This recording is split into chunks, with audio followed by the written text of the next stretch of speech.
나의 간절한 기대와 소망을 따라 아무 일에든지 부끄럽지 아니하고 오직 전과 같이 이제도 온전히 담대하여 살든지 죽든지 내 몸에서 그리스도가 존귀히 되게 하려 하나니 이는 내게 사는 것이 그리스도니 죽는 것도 유익함이니라. 아멘. 오늘은 파라과이와 에콰도르 선교 보고를 좀 드리려고 합니다. 5월 15일 날 월요일 날 출발하여 5월 26일 금요일 자정을 넘어서 공항에 도착했습니다.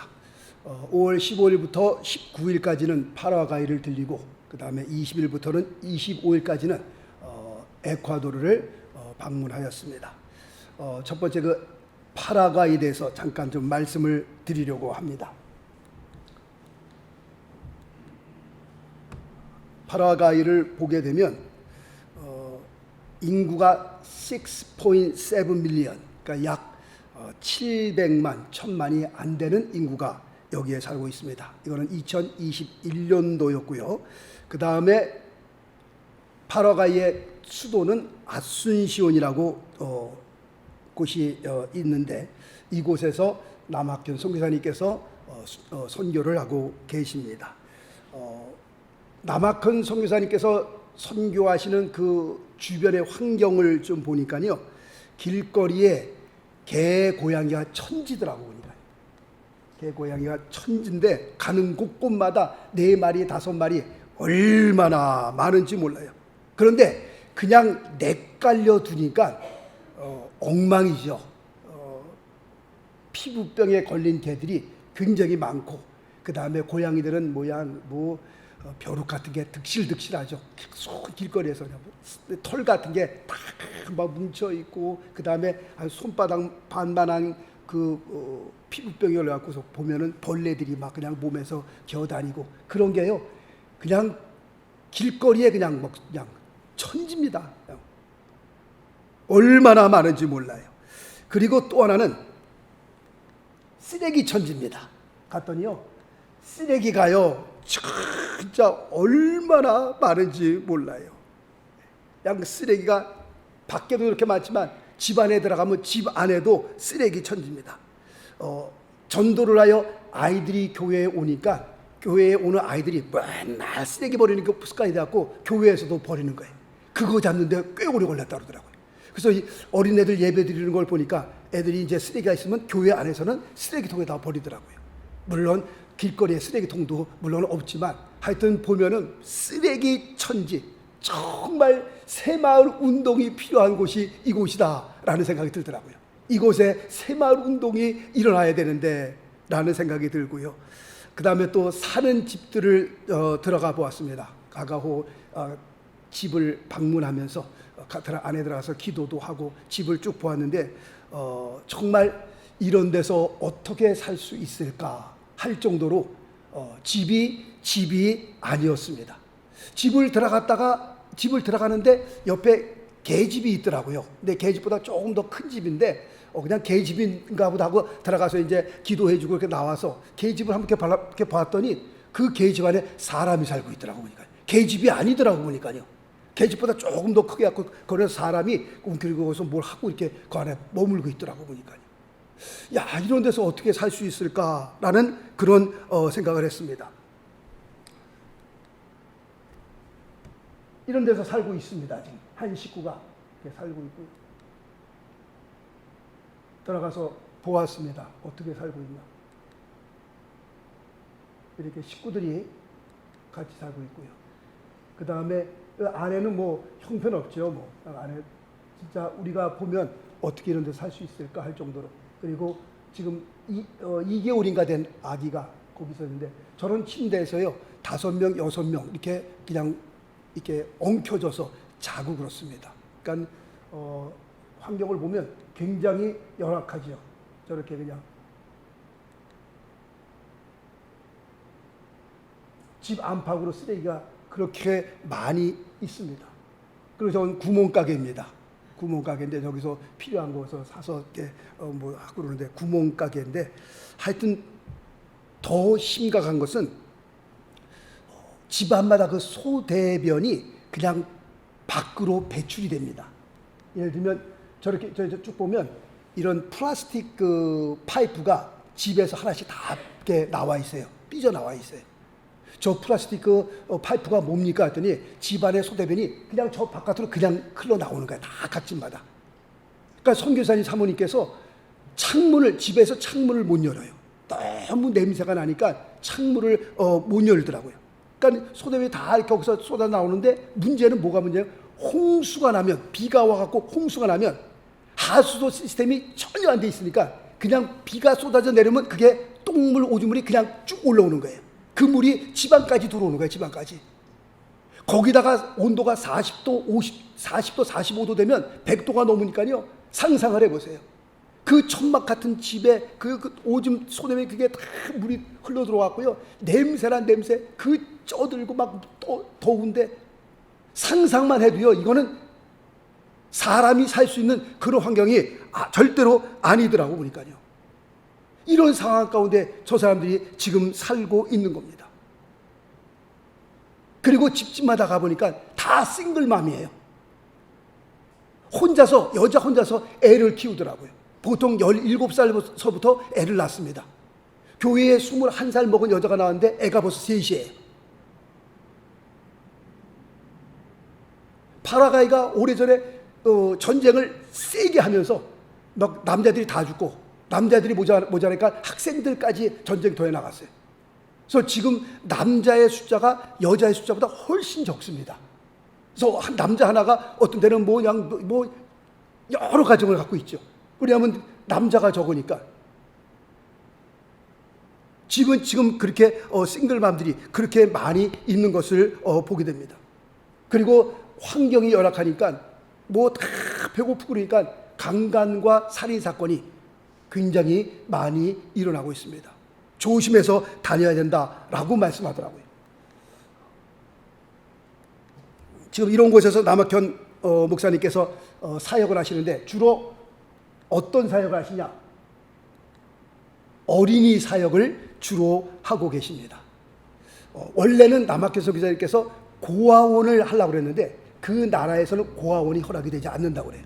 그래갖고서 천상 어린이들을 집중적으로 복음을 전하는 어린이 사역을 하고 있는데 그 가운데서도 지금 이제 한 10년 되셨으니까 지도자를 벌써 세우셨더라고요. 어린이 가운데서도 지도자를 세워서 그들을 이제 리더로 해서 예배도 인도하고 찬양도 인도하고 그런 사역을 어린이들을 집중적으로 지금 사역하고 계시더라고 보니까요. 그리고 또 하나는 집 지워주기 운동을 하시더라고요. 지금 저 집 지워준 겁니다. 얼마 들었냐고 그랬더니 8,000불 들었다고 그러더라고요. 저 집을 지워주는데 8,000불. 그리고 또 화장실을 환경이 너무너무 안 좋으니까 화장실을 일단 급하니까 화장실 지워주는 사역도 하시고 그 다음에 집을 부분적으로 고쳐주는 그런 사역도 하시고 그러니까 신방 돌다 보니까요 가정들마다 필요한 게 너무 많은 거예요. 목사님 파스토로 그러면서 이것도 필요하고 저것도 필요하고 또 하면 그 집도 필요하고 이 집도 필요하고 하여튼 필요한 게 얼마나 많은지 몰라요.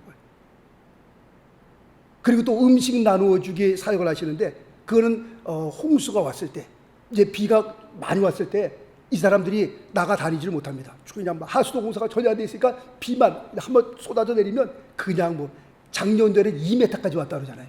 2m까지 왔으니까 집안 다 덮었습니다. 그냥 나가 다닐 수가 없는 거예요. 배를 타고 나가야 되는 거예요. 그런 가운데 비닐로 큰 봉지에다가 그 필요한 생식품들, 물 먹을 거, 그래서 그냥 한 보재기를 꾸려가지고 그냥 50개, 70개, 100개 갖고서 각 가정들마다 다 나누어주는 음식 나누어주는 그런 사역들을 하고 있더라고 보니까요. 남학현 목사님의 그 기도의 제목이 있습니다. 지금 제1차 5년, 제2차 5년 계획, 이제 제3차 5년 계획에 들어가셨습니다. 지금 교회 옆에 보니까 큰 땅이 하나 있는데 그 땅 위에 선교센터를 지으려고 하는 것이 이 남학현 선교사님께서 제3차 선교 목표더라고요. 그리고 거기서 선교센터를 짓고 그곳에 기숙사를 만들기를 원하시더라고요. 그래서 아이들과 함께 그곳에서 동고동락하기를 원하고 거기서 지도자를 양육하기를 목사님께서 간절히 원하시더라고요. 그리고 그 어린아이들의 견문을 넓혀주시기 위해서 목사님 지도자들을 택해서 이제 미국도 좀 보여주기를 원합니다. 정말 이런 세상이 그 안에서 자기들끼리 쓰레기와 그냥 살고 개 고양이와 살고 오줌똥과 사는 그런 막 그냥 냄새나고 환경이 정말 우리 같으면 살 수 없는 그런 환경에서 사는 어린아이들, 이거밖에 없는 줄 알아요. 그런 아이들을 정말 미국을 보여주면서 그들에게 비전을 심어주고 꿈을 심어주면서 이런 나라도 있구나, 이런 세상도 있구나. 미국을 방문해 주기를 그런 지도자를 뽑아서 방문해 주기를 그렇게 원하고 있더라고요. 같이 예배를 드리며 그 환경을 보면서 저도 기도의 제목이 생겼어요. 하나님 앞에 기도하면서, 하나님 정말 이런 열악한 이런 환경 가운데에서 이제 복음이 열렸잖아요. 다른 선교사님들은 좀 좋은 동네에 사시면서 왔다 갔다 하세요. 근데 남학한 선교사님께서는 그냥 그 환경이 그들 가운데 같이 함께 사시더라고. 보니까 집을 거기다 짓고 그들에게 복음이 이제 전파되는데, 하나님 그들의 복음을 받게 하시고 정말 이런 열악한 상황 가운데서 귀한 인물들이, 변화되는 인물들이 정말 성공하고 그 귀한 인물들이 나왔으면 좋겠다라고 하는 그런 기도의 제목이 생기더라고. 보니까요. 마포 사멸 선교사님께서는 1890년 조선에 들어가셨습니다. 그리고 평양 땅에서 어린애들을 모아놓고 마포 사멸 목사님께서 말씀을 가르치기 시작했어요. 어린애들을 말씀을 가르치는 가운데 그 중에 누가 나왔느냐? 한경지 목사님이 나온 거예요. 거기서요. 지금 남학교 목사님께서 정말 오줌, 똥, 쓰레기, 개, 고양이 번복된 그런 열악한 상황 가운데 어린아이들을 지금 모아서 어린아이들의 사역을 하잖아요. 그들 가운데에 제2의 한경지 목사님이 나오지 말라는 법은 없는 겁니다. 정말 바레오교는 그 가운데에서 대통령도 좀 나왔으면 좋겠어요. 대통령. 복음을 받아들이고 머리가 깨이고 그 나라를 위해서, 그 고장을 위해서 뭔가 일할 수 있는 대통령도, 유명한 정말 성공한 인물들이 거기서 정말 쏟아져 나왔으면 너무 좋겠다라고 하는 생각이 듭니다. 그 환경을 보면서 애쓰시고 힘쓰시고 그냥 그 길을 지나가는데요, 막 물이 군데군데 그냥 길을 지나갈 수 없을 정도로요. 절로 돌아서 또 가기도 하고요. 집집마다 들어가는데 이건 우리가 보면 입이 딱 벌어지죠. 한 집은 들어갔더니 바로 뒤에 또 돼지를 한 2마리 키우더라고요. 그 똥 냄새에다가 그 다음에 그 천막 같은데 그 안에는 막 들어가면 후끈후끈하고요.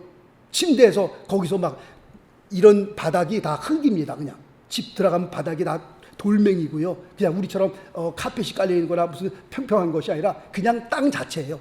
막 울퉁불퉁하고 돌멩이도 있고요. 그 안에 쓰레기도 있고요. 같이 먹고 사는 게 아니죠. 지금 그 상황을 보니까요.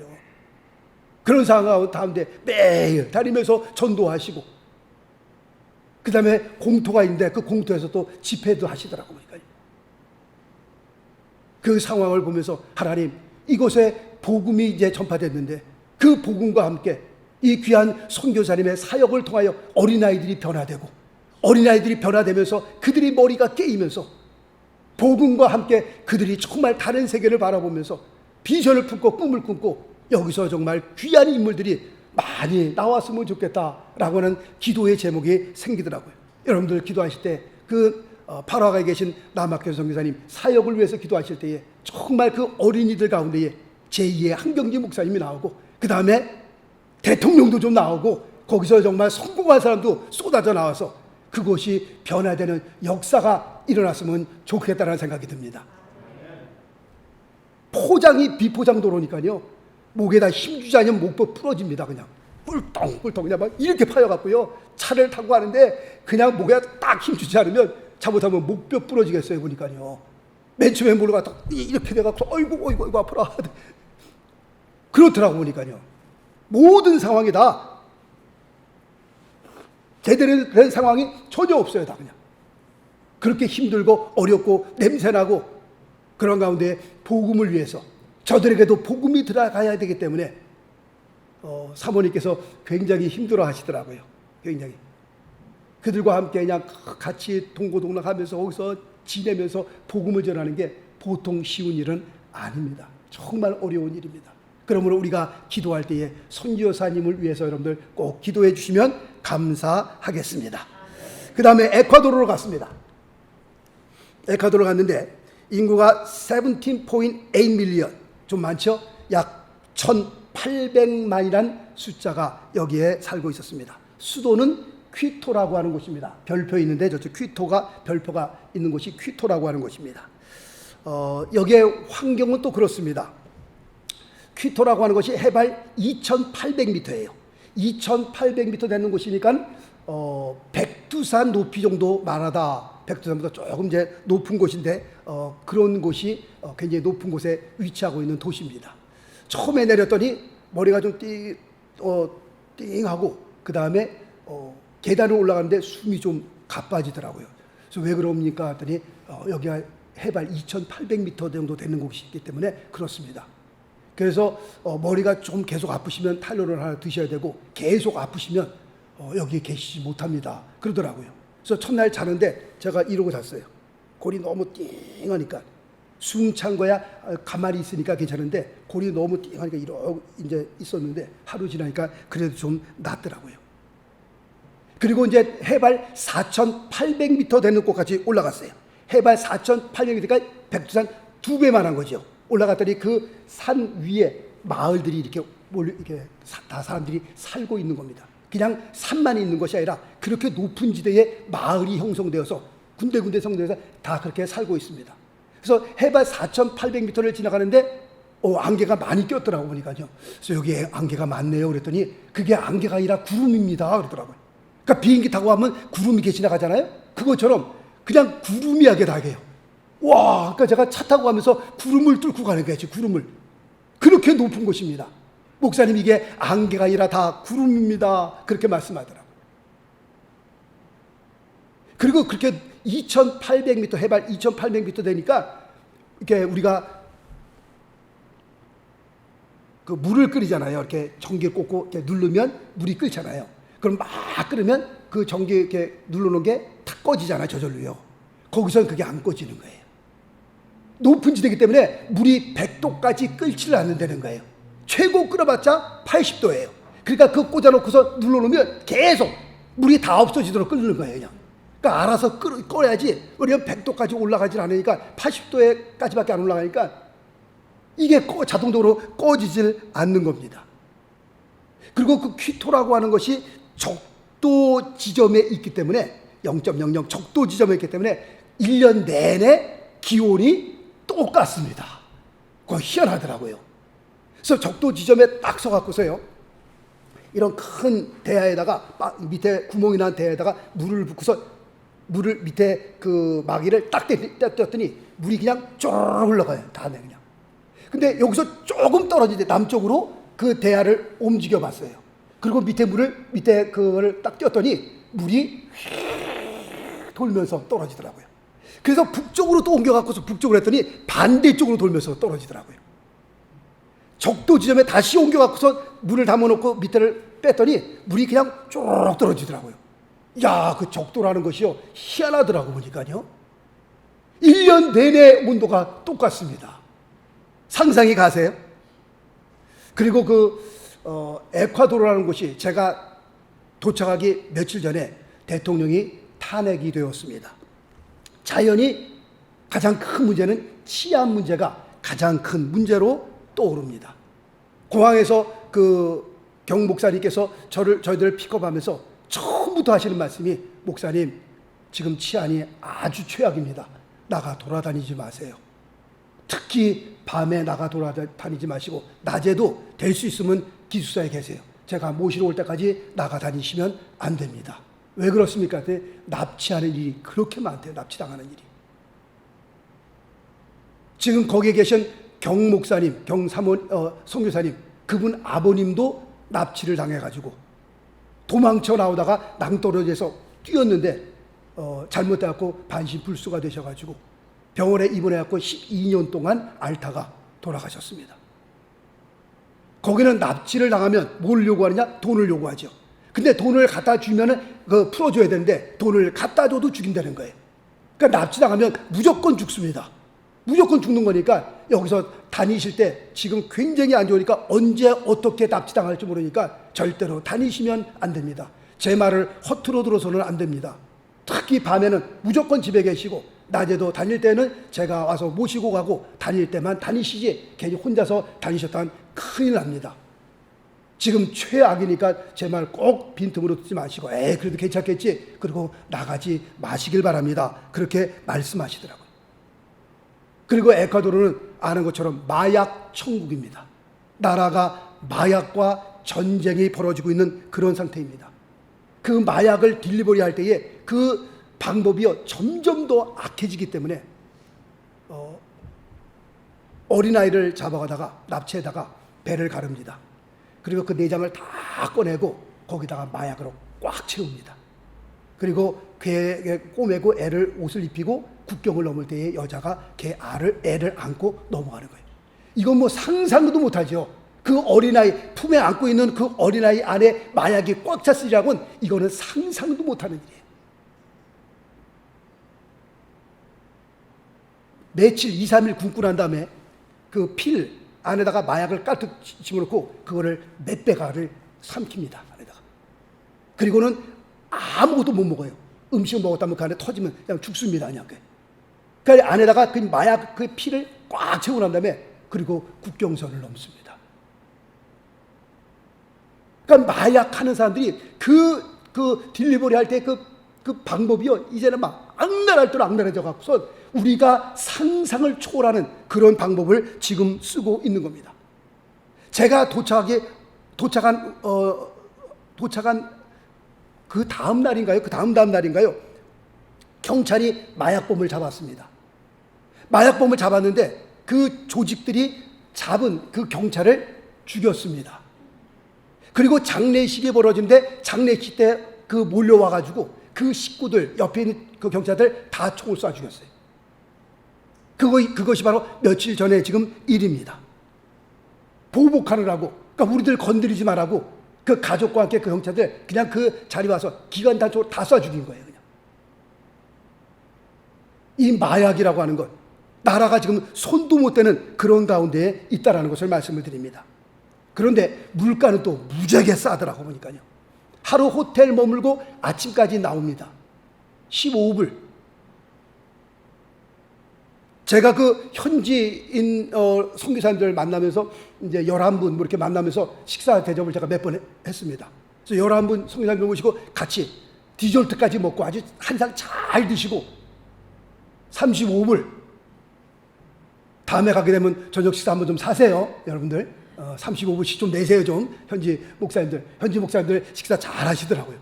그런데 11분 모시고 식사하는데 총 액수가 35불 나왔어요. 깜짝 놀랐어요. 마켓 들어가고 저희에 필요한 게 있어갖고서 과일들, 바나나, 사과, 그 다음에 또 가신 목사님께서 면도기가 필요해갖고서 미국에서 괜찮은데 거기서 면도기를 뺏겼어요. 그래서 면도기 사고 이렇게 사갖고선 돈 다 냈는데 3불 50. 이야, 여기 진짜 싸네요. 정말 싸더라고요. 물가는 굉장히 싸더라고요. 하여튼 이렇게 경험을 하게 됐는데 거기에 계신 목사님의 사역을 제가 좀 잠깐 보여드리겠습니다. 먼저 한인교회의 사역을 담당하고 계십니다. 그 퀴토의 한인교회는 딱 2개입니다. 지금 경목사님 교회에 한 60명 나오고 60명이라고 하는 숫자는 그 한인 전체의 3분의 1입니다. 그러니까 3분의 1이 이 목사님 교회 나오고 또 한 교회가 있는데 그 교회는 30명 정도 출석하고 있는데 그 교회 교인들이 얼마나 헌신적인지 몰라요. 아예 선교에 다 그냥 목숨을 바친 분들이에요. 다 비즈니스 하시는데 목사님이 선교 가시면 그냥 비즈니스 문 닫고 갑니다. 그냥. 제가 이제 돌아오는 날도 선교를 떠나시는데 그 중에 집사님 2분이 식당을 하시는 분인데 식당 문 닫고 와요. 선교라면은 그냥 물불 안 가리고 선교에 아주 그냥 올인하는 그런 교회입니다. 얼마나 귀한 사역들을 감당하고 있는지 모르겠습니다. 보면 그 교회입니다. 아름다운 교회인데요. 아주 예쁘죠? 찬양도 목숨 바쳐 찬양도 합니다. 진짜. 얼마나 열심히 하시는지 몰라요. 목사님 그리고 사모님. 예배 끝나고 이제 식사. 그리고 이분들이 일주일에 한 번씩 월요일 날 떡 나눔 선교를 합니다. 거기에 이제 못 사는 분들, 잘 못 먹는 분들 위해서 떡 나눔 선교를 하시더라고요. 그래서 교회 앞에 서가지고, 그리고 저 교회는 저 철문이 이제 열립니다. 이제 들어갈 때. 그리고 저 지붕 위로요, 전기선들을 다 네 겹으로, 4개, 5겹으로 전기선들을 했습니다. 만지면 어떻게 되냐? 기절합니다. 왜 그래? 도둑이 너무너무 많기 때문에. 집들마다 좀 약간 괜찮은 집들은, 그러니까 위에 전기선이 다 흐르고 있어요. 죽지는 않지만 만지면 그냥 나가 떨어집니다. 기절할 정도로. 하여튼 뭐 치안이 너무너무 안 좋으니까 그렇습니다. 그래서 다니는 사람들, 그 다음에 차 타고 가는 사람들도 이제 여기서 떡 선교를 한다니까는, 떡 나눔 선교를 한다니까 사람들이 일로 와서 일부러 그 떡 2개하고 커피하고 그 아침에 받아갖고 이렇게 나가는 모습을 여기서 보게 됩니다. 그리고 이 목사님께서 현지인 선교를 하는데, 그 원주민 선교를 하는데 선교지가 35군데예요. 35군데 교회를 이분이 세우셨더라고 보니까요. 그 교회를 세우시고, 그 다음에 선교비를 받잖아요. 선교비를 받아가지고 그들에게 월급을, 사례비를 나눠줍니다. 왜냐하면 한 달 헌금이 30불에서 많이 나오는 교회가 100불이에요. 그러니까 뭐 목사님 그 생활도 안 되고, 그러니까 교회를 35군데 세웠는데 그 세우신 목사님들을 사례비를 위해서 선교비를 받아서 그들에게 월급을 매일 나눠주고, 그들이 그걸 받고 교회를 이렇게 운영해 나가는 것을 보게 됩니다. 지금 또 하나 지금 교회를 세우고 있더라고 보니까요. 교회를 짓는데 보통 한 얼마 든다 그러더라고요. 한 10,000불 정도 든다 그러나 그렇습니다.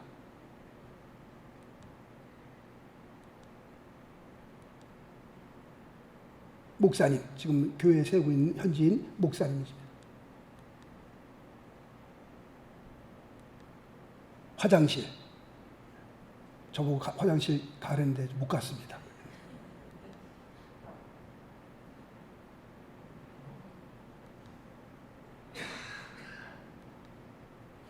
예배 드리고 난 다음에 아까 그 목사님, 교회 목사님께서 자기 집에 초청을 해갖고서 같이 식사를 하자고서 식사를 하러 갔는데, 뭐 토종닭도 잡고 그 다음에 뭐 벌레도 잡고 그래갖고 주는데 잘 못 먹겠더라고 저는요. 그래갖고선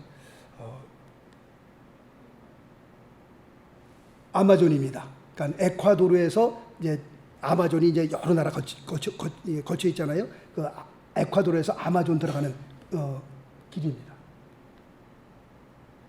식사를 하는데 저게 애벌레인데 잘 못 먹겠더라고요. 그 애벌레를 나무에서 이렇게 붙어 있는 건데 그걸 다 떼어다가 꼬챙이를 찍어갖고선 불에다 구워주는데 못 먹겠더라고요.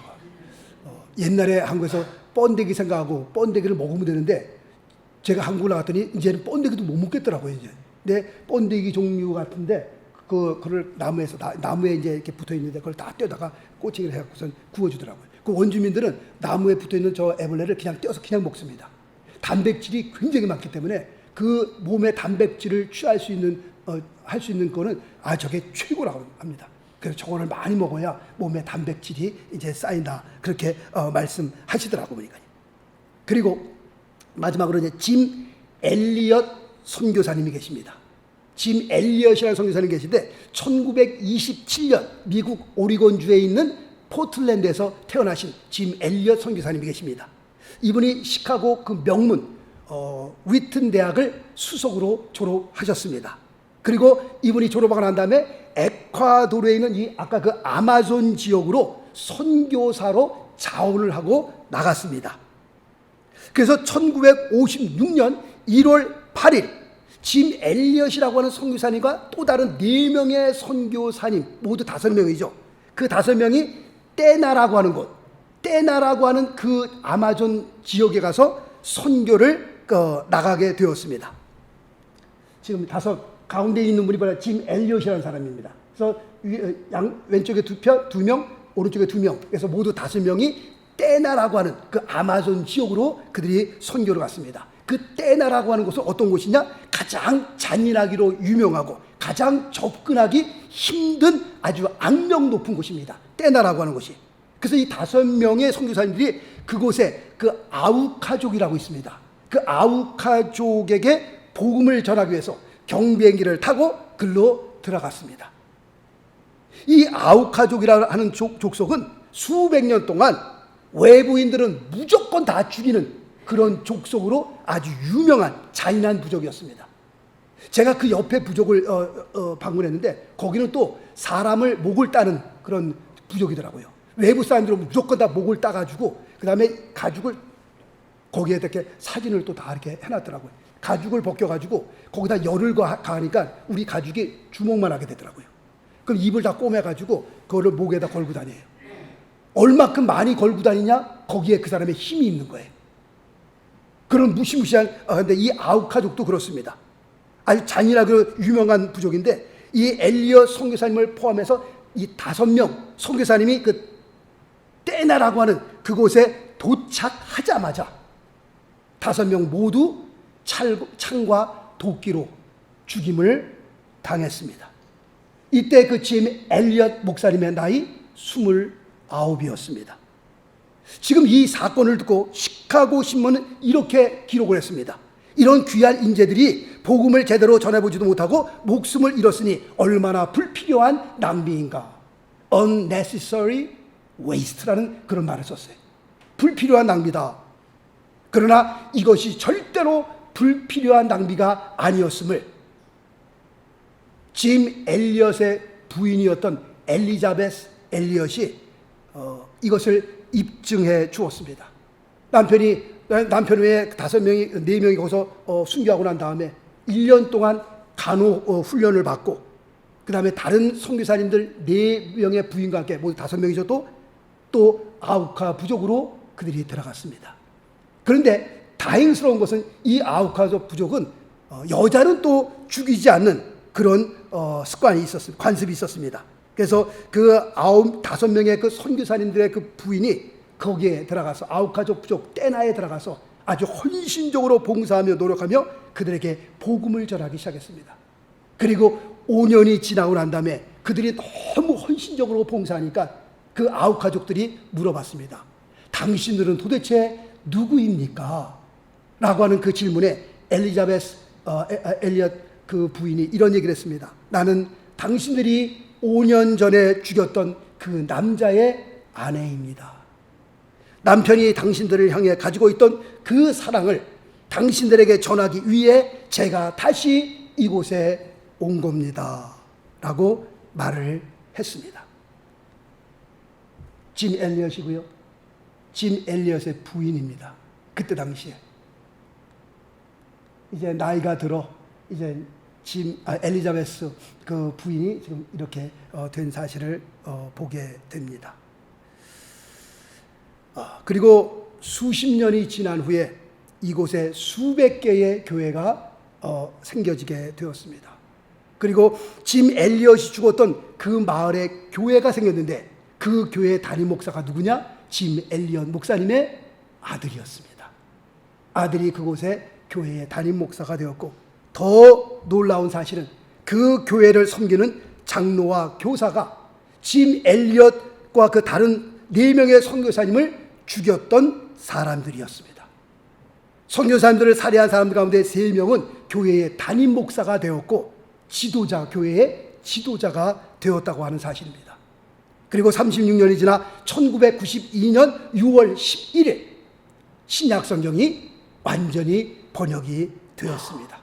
이 사실들을 쭉 보면서 정말 이상했던 사실 한 가지는 짐 엘리엇과 다른 4명의 선교사님이 창과 도끼를 맞을 때에 그리고 그걸 맞아 순교하고 난 다음에 그들의 주머니에 뭐가 나왔느냐? 총이 나왔습니다. 주머니에 총이 있었음에도 불구하고 그들이 덤벼들 때 분명히 총을 꺼내서 발포할 수 있었음에도 불구하고 이것은 무엇을 의미하는 것이냐? 그들의 영혼을 구원하기 위해서 그들이 주머니에서 총을 꺼내지 않았다고 하는 그런 사실입니다. 성경 한 권도 전해주지 못했지만, 복음 한 번 전해보지 못했지만, 훗날 그들의 순교의 열매는 어마어마한 아름다운 열매로 나타났습니다. 그 때나를 방문하면서 그곳에 있는 교회 중에 한 교회에서 제가 설교를 하게 되었습니다. 얼마나 감격스러운지 몰라요. 그 선교사님들의 5명의 그 피의 열매로 그 교회가 수많은 교회가 세워졌는데, 그 교회 위에, 그 한 교회에서 제가 설교를 하는데, 그때 마침 천둥번개가 막 빵빵 하여튼 비가 장대같이 쏟아지는데, 외부에서 또 선교사님 아무리 와서 설교를 한다니까 주변에 있는 목사님들이 다 모였어요. 한 7, 8분 목사님들이 다 모여가지고 같이 예배드리고, 끝나고 난 다음에 같이 한 사람 한 사람 다 기도해주고 같이 또 사진 찍고 그런 일이 있었습니다. 이제 그 때나로 들어가는, 아마존으로 들어가는 배를 타고 들어가는 겁니다. 이제 건너온 겁니다. 이제 이거는 5명의 선교사님 가운데 한 분의 집을 또 방문하게 되었습니다. 그분들이 경비행기 타고 저렇게 들어간 거고요. 그 다음에 그때 당시에 살고 있던 모습을 그대로 해놨습니다. 그때 쓰던 무전기들이고요. 지금 그곳에 이제 교회들이 지워지고 있습니다.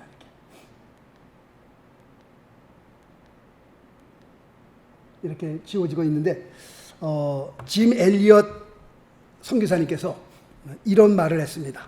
He is no fool who gives what he cannot keep to gain that which he cannot lose. 이런 말을 했습니다. 영원한 것을 얻기 위해 영원하지 않은 것을 버리는 것은 결코 어리석은 자가 아니다. 다시 말씀드립니다. 영원한 것을 얻기 위해 영원하지 않는 것을 버리는 것은 결코 어리석은 자가 아닙니다. 라는 그런 귀한 말을 남겼습니다. 우리 마지막으로 사도행전 우리가 1장 20절 21절 읽었는데 같이 한번 읽고 말씀을 마치도록 하겠습니다. 같이 20절 읽겠습니다. 시작. 나의 간절한 기대와 소망을 따라 아무 일에든지 부끄럽지 아니하고 오직 전과 같이 이제도 온전히 담대하여 살든지 죽든지 내 몸에서 그리스도가 존귀히 되게 하려 하나니. 21절 시작. 이는 내게 사는 것이 그리스도니 죽는 것도 유익함이니라. 아멘이시죠? 아멘입니다. 우리 이 시간에 한번 통속으로 한번 1분 동안 같이 기도할 때에 우리 파라과이에 계신 남학현 선교사님, 그리고 에콰도르에 계신 경목사님, 선교사님, 우리 두 분을 생각하시면서 정말 이들 선교지 위에 하나님 은혜를 베풀어 주셔서 정말 그 파라과이 살 수 없는 그런 열악한 상황 가운데에 어린애들에게 복음이 들어가고 그들 가운데에 정말 한경지 목사님 같은 분들이 일어나는 역사가 있게 해달라고 기도해 주시고, 에콰도르에는 정말 지금 가장 필요한 것이 치안입니다. 치안이 이제 좀 안정을 취하고 그 다음에 다니시는 곳곳마다 복음이 전할 때 교회가 세워지는 아름다운 역사들이 있게 해달라고 다 같이 시간에 한번 통성으로 1분 동안 같이 한번 주여 외치고 통성으로 기도하겠습니다.